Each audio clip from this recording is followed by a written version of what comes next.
Hi Capricorn! Kamusta? Welcome back to Pinay Angel Tarot. This is your December kapalaran para sa mga Capricorn, Sun, Moon, Rising, and Venus signs. General love and career reading. Tingnan natin kung ano ang updates sa kapalaran mo for December. Okay, kumusta na kayo guys? Ayan, pasensya na medyo na-delay yung ating monthly reading para sa inyo. Pero don't worry. Ito na ulit tayo guys. Comment present mga Capricorn para alam ko nanood kayo. Make sure nag-like na po kayo sa video natin. Okay? So, magnunumon na po. Kaya excited ako. Ano kayang pagbabago na naman ang masasagap natin sa reading nyo. Also guys, malapit na mag-Capricorn season. Advance happy birthday po sa inyo. Okay? Kasi ngayon, nasa Sagittarius season na tayo. So, malapit na mag-birthday ang mga Capricorn. Comment nyo kailan ang birthday nyo para alam ko. Okay, so nga pala, kung gusto nyo po ng gabay, pwede naman kayo magpa-private reading sa akin. Kung nag-resonate kayo at gusto nyo ng more information, may bayad po kapag private reading kasi ikaw mismo yung i-reading ko. So, mag-message na lang kayo sa social media account ko, sa Facebook or sa Viber ko or sa WhatsApp. Nasa description box yung contact number ko. Also, for inquiries about crystals, mamaya sasabihin ko pagkatapos ng reading. At bisitahin nyo din po yung Instagram ko para sa mga naghahanap ng mga crystals to attract love or money or for protection, for new beginning, at marami pa pong iba. So, mamaya sasabihin ko after na reading. So, ngayon magsisimula na tayo. Okay, wag na nating patagalin. Actually, excited na ako. Nakikita ko yung cards nyo eh. So, ito muna unahin natin. Tested. Your strengths and weaknesses are being tested. Merong pagsubok. Openness. Be open to accept divine guidance in your relationship. Deeply. Look deeply within to discover your soul purpose in your relationships. Meron kang pinagdadaanan sa relationship mo, medyo malalim. Buksan mo daw ang puso mo, buksan mo ang sarili mo para magkaroon ng gabay sa relationship mo. Kasi I feel like meron kang mga nakaugalian or nakasanayan na habit or ugali na kailangan baguhin para malampasan mo itong test sa love life mo. Pati na rin sa career. Okay. And then, ang moon card mo, ayan, baliktad. Meditate and contemplate new moon in Pisces. So, kailangan magdasal, kailangan mag-isip-isip para magkaroon ka ng understanding sa sitwasyon mo. Very adventurous na energy, also very emotional. So, ipagdasal mo daw yung sitwasyon mo. Okay. So, from the tarot naman, ito natin. Overall energy is Fortune's Wheel. So, malaking bagay to guys. Ito yung overall energy mo. Nakikita ko ngayon, merong malaking pagbabago. And, swerte to eh. Also, this is about expansion and growth. Something na connected sa pangarap mo, na nasa harap mo na ngayon. Parang, ang nafifi kong advice sa'yo so far is i-embrace mo yung pagbabago na yan kasi magdadala ng bagong opportunities para sa buhay mo yan. Ang daming stars dito which symbolizes na parang kumbaga very magical itong pinagdadaanan mo ngayon, Capricorn. And yung pagbabago na yan, magtatagal yan. And maganda yung pagbabago as long as you embrace it, you accept the change na paparating or nangyayari ngayon. Okay, so mamaya ay ka-clarify pa natin to. So, sa recent past, anak ko, may Ten of Fire, King of Water, and the Tower. Oh my gosh. So, possible nagkaroon kayo ng confrontation ng person mo na sobrang mahal nyo ang isa't isa eh. Possible na may kadikang water sign. Okay, ang lakas ng Scorpio energy dito. Mabigat itong sitwasyon na to guys, pero kailangan ng baguhin kasi merong pagmamahal eh. So hindi mo basta-basta lang tatalikuran to kasi mahal mo pa rin yung taong yan, and mahal ka din niya sa nakikita ko, pero merong something na hindi kayo magkasundo, kaya yung isa sa inyo parang na burn out. Ayan, kita mo yung apoy, parang napagod na or na-stress na masyado sa sitwasyon nyo. So, sa current energies, the world, number 7, the chariot pala. Ayan, the world and the chariot. And then, yung last card, 3 of water.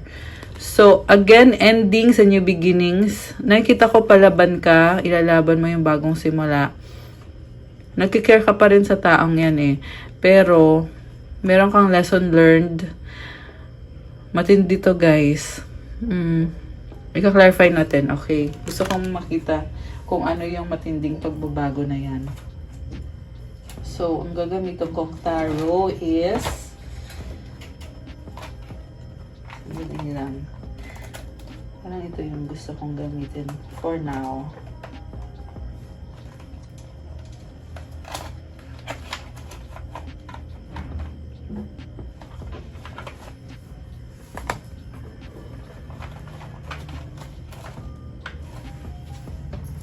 Okay. Malaking pagbabago. So, Venus is in Scorpio, tapos magre-retrograde ang Mercury. Planet Mercury. Kaya, may mga delay sa communication, delay sa travel. Okay, yan ang bago ngayon. So, bakit ka ba nagkaroon ng ending at ng bagong simula? Ace of Scepters, Nine of Scepters, King of Cups. Oh my gosh, si King of Cups ulit ay lumabas. Sa bottom of the deck, Eight of Pentacles. So, nakikita ko dito very confrontational at very intense ka sa sitwasyon na yan. Merong communication, pero andun yung fear pa rin eh. Natatakot ka. Gusto mong mag-risk para sa taong yan, para maging okay yung relasyon nyo. Pero at the same time, andun yung takot mo, andun yung frustrated ka kasi parang feeling mo hindi umaayon sa kagustuhan mo yung mga nangyayari. Pero gusto mo pa rin mag-workout yan. And may nakita din akong travel dito, guys. May celebration din. Okay. Mamaya i-clarify pa natin yan. Gusto kong tingnan ngayon yung nasa near future. So, Messenger of Air, the Hanged Man, 5 of Air. Oh, so ngayon pala, parang kino-consider mo kung tama ba yung mga ginawa mo. Parang ayaw mo mag-compromise eh. Kasi pinaninindigan mo na tama yung mga naging desisyon mo. Okay.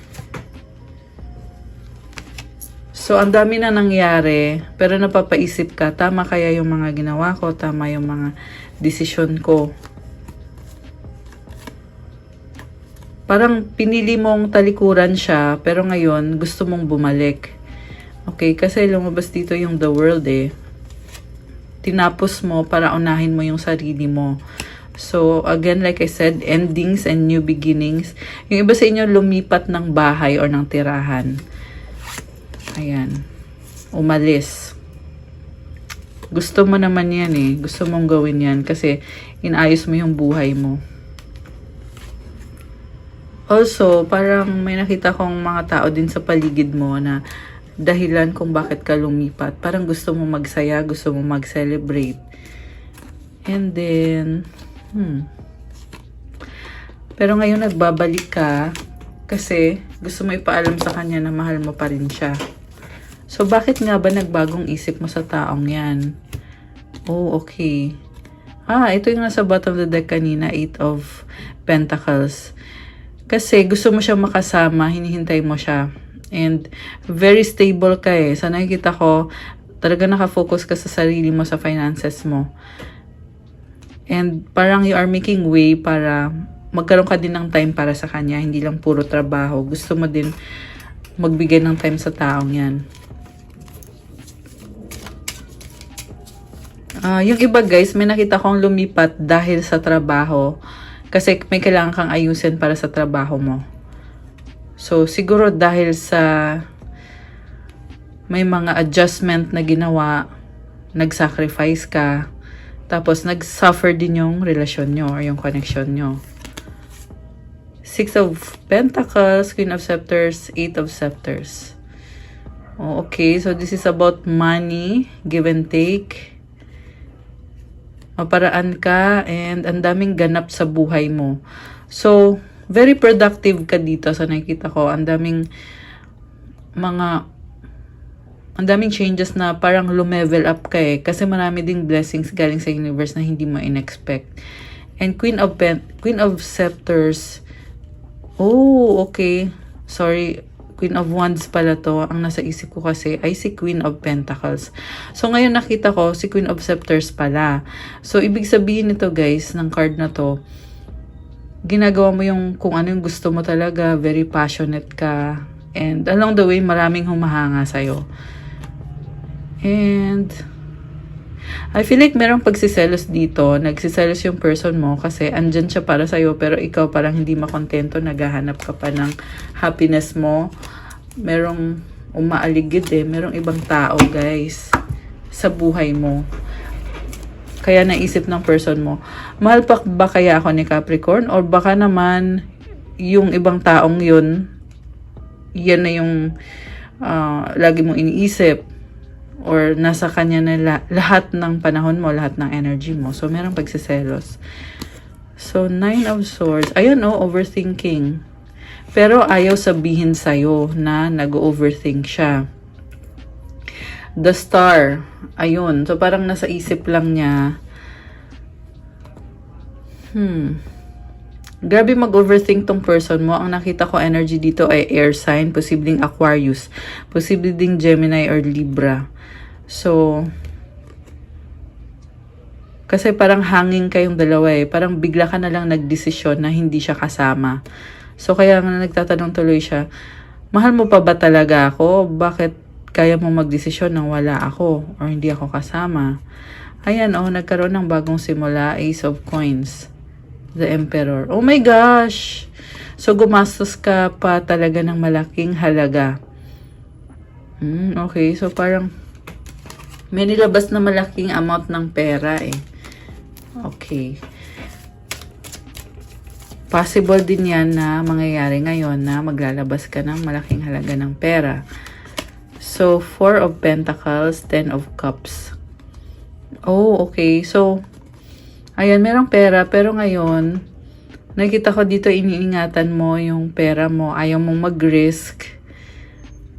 Kasi ayaw mong mawalan. So, nag-iipon siguro kayo guys. King of Scepters and Queen of Swords.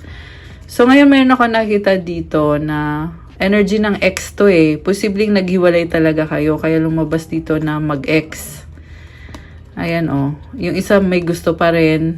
Yung isa malamig na. Ayan. Page of Cups. Merong opportunity ulit.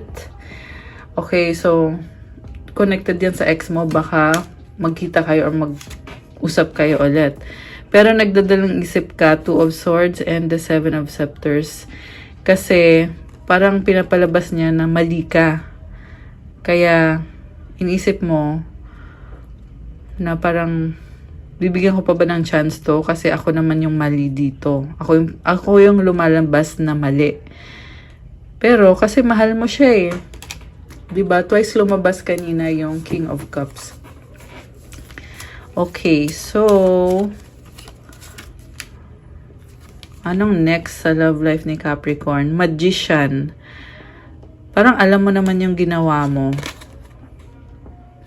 Kaya nanghihinayang ka, Five of Cups and the Seven of Coins. Nag-iisip ka na din tuloy na magsistay ka pa ba o hindi. The Hanged Man. Inisip mo, tama ba yung ginawa ko? The Devil. Ikaw to eh. So, I feel like hindi mo alam kung paano i-approach yung sitwasyon mo ngayon. Pero gusto mo lang talaga mag-reconcile kayo. Two of Cups. Okay. Justice. Okay, baka may kadil kang Libra. Or merong Libra sa chart. Oh, okay. May nakita kong mabilis na energy. Nine of Coins. Strength. Oh, maganda to guys when it comes to finances mo. Parang nagpapaka-strong ka ngayon at pinipili mong mag-isa. And kailangan mong gawin yan to achieve balance and stability ulit sa buhay mo. Ayan. Parang napipressure ka. Napipressure ka kasi iniisip mo yung achievements mo, King of Coins and the Lovers. Grabe. Grabe. Very serious ka when it comes to finances. So, balikan natin yung person mo na may gusto pa sa'yo. Hierophant. Oh, baka kasal na kayo niyan or baka soulmate mo yan. Wheel of Fortune. Oh my gosh. So, andito ulit oh, Fortune's Wheel. Nagbabalik to eh. Ayan. Nagbabalik siya. Biglaan yung pagbalik niya. King of Swords. Ayan, air sign ulit yung nakikita ko dito. Gemini, Libra, or Aquarius. Or, kahit anong sign, pero itong paparating na person mo, matalino, logical mag-isip, idealistic mag-isip, at sa nakita ko, mahal ka niya eh. Yeah. The Tower. Oh my goodness. Parang nakikita ko dito, guguluhin niya kung anong meron kayo. Parang ipupush niya na dapat mag-usap kayo ulit. So, posible na dinidedma mo na siya. At ngayon, ito naman siya, guguluhin ka, babalikan ka. Pero, ang kagandahan lang nito is, gusto mo rin naman. Kasi kanina lumabas tong Fortune's Wheel sa overall energy mo eh. Ayan, oh, new idea, Ace of Swords, Knight of Cups, very romantic idea. Oh, pero bakit 8 of Cups, 3 of Coins? So, nakita ko dito, parang pinapafeel mo sa kanya na malamig ka eh, pero andyan ka pa rin, nakikipag-usap ka pa rin sa kanya. Oh my gosh. 6 of Swords, the Empress, and the Sun. Grabe. So, parang ang haba ng hair mo dito. Oh. Ayan. May Empress card ka at may Sun card ka. Alam mo, nakita ko, meron pagbabalikan, guys.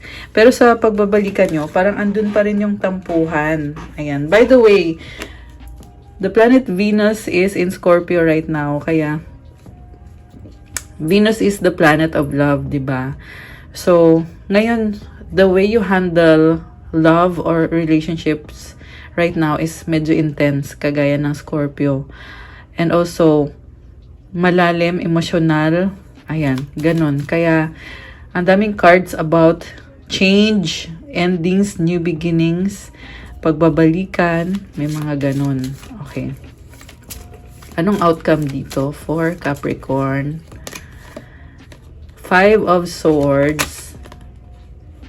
Excuse me. Kumatilalamunan ko.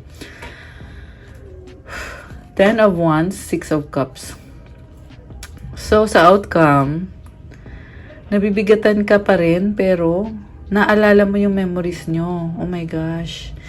Merong nakakainis na memory na sobrang nababad trip ka. So, masasabi ko lang dito, masyado ka kasing mabait eh, kaya inaabuso ka. At ngayon, naalala mo yung memories na yan, bumabalik kahit tapos na talaga. Ito, 10 of Swords, tapos na yan eh. So, be gentle on yourself, Capricorn, na kung wala naman na sa buhay mo, yung taong yan, or yung energies na yan, huwag mo hahayaan na mabad trip ka, or alam mo yon, masisira yung araw mo porket naalala mo yung isang taong may ginawang hindi maganda sa'yo. Kasi tapos na eh. Ito napakabigat na energy. Ayan. And napakabait mo kasi. Ayan 6 of Cups. Parang binabalikan mo yung memories nyo. Huwag mo nang balikan. Okay? For this particular situation, advice ko sa'yo, huwag mo nang balikan yung naging toxic na person. So, 4 of Scepters and a 9 of Cups. Overall, sa buhay mo, I can see happiness, celebration, stability, balance. May nakita kong celebration, lalo na mag-Christmas na. As of the recording of this video. So, ayan, advance. Merry Christmas sa inyo, guys. Okay. So, posibleng kanina yung lumabas na energy na toxic na person. Posibleng ibang person yon. Posible din naman na yan pa rin yung person na ka-deal mo. Okay. Kuha ko ng another set of cards. The World, Queen of Coins, Six of Scepters. Oh my gosh! Alam mo sa pag-let go mo, meron ka kasi, di ba sabi ko kanina, may tinalikuran ka. Ngayon, na-achieve mo na yung stability, yung enjoyment, nakakakuha ka na din ng recognition sa mga tao sa paligid mo. Ibig sabihin, naging successful ka, Capricorn. May decision kang ginawa recently or in the recent past. Or this past few weeks or this past few months. And ngayon, dumating na sa point na ito na nagtapos. The World. Ayan, diba? So, last card na to eh. Last card of the Major Arcana. So, it means ending sa new beginnings. Sa new beginning na yan, may nakita ko, di ba kita mo yung building na yan? Parang kumbaga bagong mundo naman. At you're making the most of what you have. You are very successful sa finances. Ganun din sa pagmamahal ng mga tao sa paligid mo. Si Queen of Coins kasi maraming sumusuporta at humahanga sa'yo. And Six of Wands, nakita ko rin, meron kang ma-overcome na conflict or struggle. Ayan, nakakatuwa. Okay, at least ang ganda ng ending na card. Anong gustong sabihin sa'yo ng person mo ngayon? I hid who I really am from you. So, parang feeling mo hindi mo siya talaga kilala. I feel you even though we are apart. Naalala ka ng person na yan na hindi healthy yung pinakita niya sa'yo eh. Ayan oh, it was my fault but I blamed you. Parang gusto niyang bumalik sa'yo. Itong toxic na person. Ayan. Possible din naman na ito pa rin yung taong mahal mo. Possible din na ibang tao ito. Pero, hindi maganda yung ginawa niya sa'yo. Hindi maganda yung pinakita niya sa'yo. Niloko ka niya. Ngayon, isip siya ng isip sa'yo. Ayan. Gusto niya ngayon bumalik. Okay. So guys, depende kasi sa sitwasyon niyo yan eh. Meron kasing iba na hindi na dapat balikan. Meron din namang iba na pwede pang bigyan ng chance. Okay? So take it how it resonates. Okay. Ano pang gustong sabihin ng person na mahal ni Capricorn? Okay. Yung mahal ni Capricorn, anong gustong sabihin? Uy, lumipad. Okay. I regret what I did. Oh my gosh. So, may ginawa sa'yong hindi maganda. Okay. Ito sumisilip oh. We have to unite. See, gustong makipag-reconcile. I appreciate you. See, bumabalik. Ayan. Bumabalik siya sa'yo. Okay. So, thank you nga pala sa nagbigay ng cards na to. This is for from someone special sa akin. Kaso nga lang, ayaw niya sabihin yung tunay na pangalan niya. Pero napakaganda ng aking mga oracle cards. Itong pink, akong gumawa nito. So, kuha ko din kayo ng ilang mensahe gamit ang cards na to. Hurt, healing, sweet. Oh my gosh. Merong nasasaktan, pero merong sweet. Oh, busy, naka-reverse.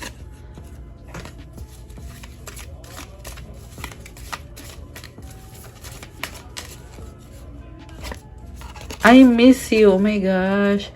Alam mo, may na-feel ako dito na namimiss ka, ayaw sabihin sa'yo. Naka-reverse kasi to eh. I like you, crush kita. Parang tinatago-tago yung pagka-crush sa'yo kasi nasa bottom of the deck to eh. Ito pa. Sexy love. Oh. Bakit naka-reverse? Baka naiinggit. Nasi-sexyhan sa'yo. Friend zone BFF. Kaibigan mo yan. Yung iba sa inyo. Yung, or let me say, dating kaibigan. Yung gustong bumalik ngayon. Pero parang wala ng pag-asa. Or nawawala ng pag-asa. Parang gusto kang angkinin. Akin ka lang possessive. Oh, unhealthy in a relationship. Okay. Parang hindi healthy yung pinapakita sa'yo. Okay. Advice para kay Capricorn.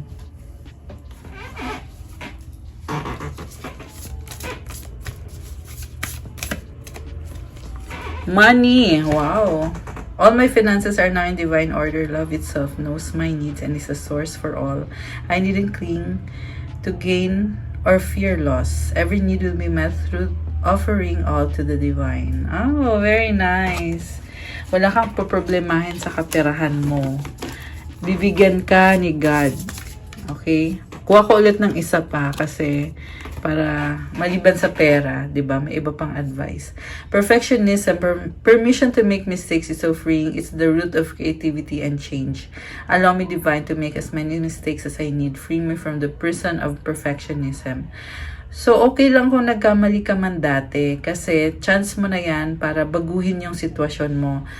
Para maging creative ka, para gumawa ka ng paraan, para ayusin yung sitwasyon mo. Huwag mo daw i-pressure yung sarili mo na maging perfect. Kasi wala namang taong perfect, guys. So, be easy on yourself, Capricorn. Okay? Ayan. Okay, guys. That's all for your December kabalaran para sa mga Capricorn. Thank you for watching. I-like nyo na tong video na to. Kung nag-resonate kayo or kung nagustuhan nyo man, kahit sa anong paraan ang video na to, i-like nyo na ang video na to. Okay, thank you so much. Also, please subscribe kung bago po kayo dito para to show support para tuloy-tuloy lang paggawa natin ng readings para sa inyo. And kung kailangan nyo ng more information sa reading natin or kung kailangan nyo ng gabay, pwede kayong magpa-private reading sa akin. May bayad po yun kapag private reading kasi ikaw mismo yung i-reading ko. So, kontakin nyo lang ako sa Facebook page ko, Pinay Angel Tarot. I-follow nyo din ako sa Facebook para dumami tayo. Okay? Also, pwede nyo kong i-chat sa Viber o sa WhatsApp para mas mabilis. Nasa description box po yung number ko. And sa mga nagtatanong about crystals, marami at iba-iba pong mga crystals. May bago po akong ipopost this coming week connected sa kaperahan. Ayan. Gustong-gusto nyo yan. Alam ko. So, we have grounding crystals and crystals to attract wealth, money, and for protection. Abangan nyo po ipopost ko sa Instagram ko. At kung may iba pa kayong gustong crystal, tingnan nyo na lang po sa Instagram ko kasi nakapost naman dun lahat. Nilalagay ko din yung mga benefits ng mga crystal kasi marami sa inyo ay hindi pa nakakasubok gumamit ng crystal. So, nilalagay ko ng detalye dun para malaman nyo kung para saan ba ang crystal na yan. So, tingnan nyo po kasi napakaganda. Marami at iba-iba pong mga crystal. Marami na pong nakapag-try na first time lang gumamit ng crystal ever. At ang maganda po dito sa crystals ko ay alagang-alaga ko sila at meron po yung prayer na specific para sa'yo. So, bawat piece, meron na yung specific intention para sa'yo. At lalo pa yung mapapalakas yung intention na nilagay ko. Kapag ikaw mismo naniniwala ka na tinutulungan ka ni God at tinutulungan ka ng divine para ma-achieve yung mga pangarap nyo. So, mag-message na lang kayo. Okay? So, for now, that's all. Thank you so much. Ay, munti ko na makalimutan. Meron pa tayong free shipping hanggang December 31. So, ayan, habang may free shipping, i-grab nyo na yung chance. So, Merry Christmas in advance, mga Capricorn. I love you guys. Ayan, and happy birthday in advance na din para sa inyo. See you again soon. God bless and stay safe. Bye!